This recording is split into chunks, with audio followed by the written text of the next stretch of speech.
Bismillahirrahmanirrahim. Assalamualaikum warahmatullahi wabarakatuh. Nama saya Muhammad Akmal bin Lokman dari kelas DKM3C, nombor matriks 08 DKM 19 F1094, dan ahli kumpulan saya yang lain Muhammad Irfan Syazwan bin Muhammad Ali 08 DKM 19 F1107, Wan Deni Syazwan bin Wan Zulkifli 08 DKM 19 F1075, dan Muhammad Izzuan Syafiq bin Izham 08 DKM 19 F1048. Hari ini saya akan membentangkan satu lab report mengenai dye penetrant testing. Dye penetrant testing ini digunakan untuk mengenal pasti kecacatan pada permukaan bahan dan bukan di dalam bahan. Kaedah ini adalah dari kesan capillary action bertindak balas dengan permukaan bahan.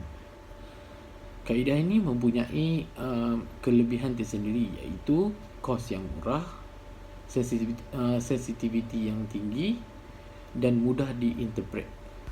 Sebelum memulakan penetrant testing, pastikan permukaan bebas daripada splatter, slag, karat dan kekotoran minyak. Visual inspection perlu dilakukan bagi memastikan permukaan dalam keadaan baik dan bersih. Seterusnya, sabukan red dye pada kawasan weld metal sekurang-kurangnya 25mm daripada kedua-dua belah weld toe menggunakan berus. Kaedah penyemburan juga boleh dilakukan.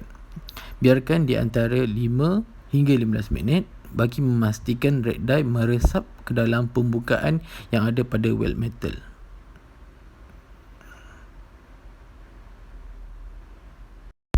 Kemudian, buang red dye berlebihan dengan lap menggunakan tisu atau kain kering beserta solvent cleaner.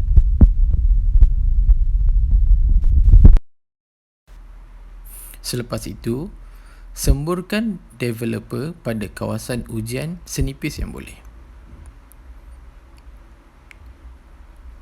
Pastikan jarak 30 cm dari bahan semasa penyemburan.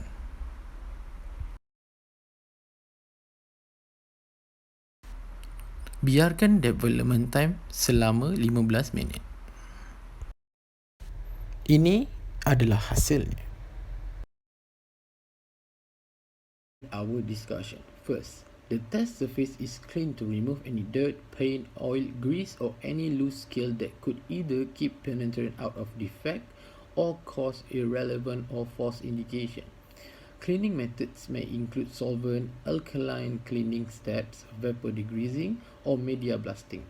Then, the penetrant is then applied to the surface of the item being tested. The penetrant is usually a brilliant color mobile fluid with high weighting capability. As expected, smaller flaws require a longer penetration time. Other than that, the excess penetrant is then removed from the surface. The removal method is controlled by the type of penetrant used.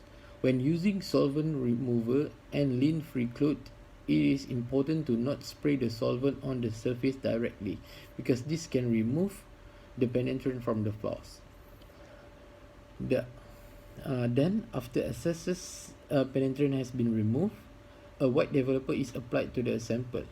The developer draws penetrant from defects out onto the surface to form a visible indication commonly known as bleed out. Any areas that bleed out can indicate the location, orientation and possible types of defects on the surface. After that, the inspector will use visible light with adequate intensity for visible dye penetrant. Inspection of the test surface should take place after 10 to 30 minutes after 10 to 30 minutes development time and is dependent on the penetrant and developer use. The inspector may observe the sample for indication formation when using visible dye.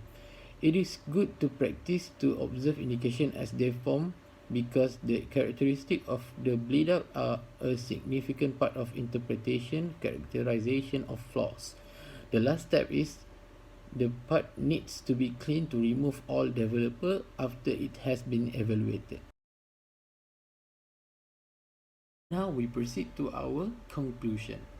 The dye penetrant solvent removable method is most popular because it is a low cost and very versatile.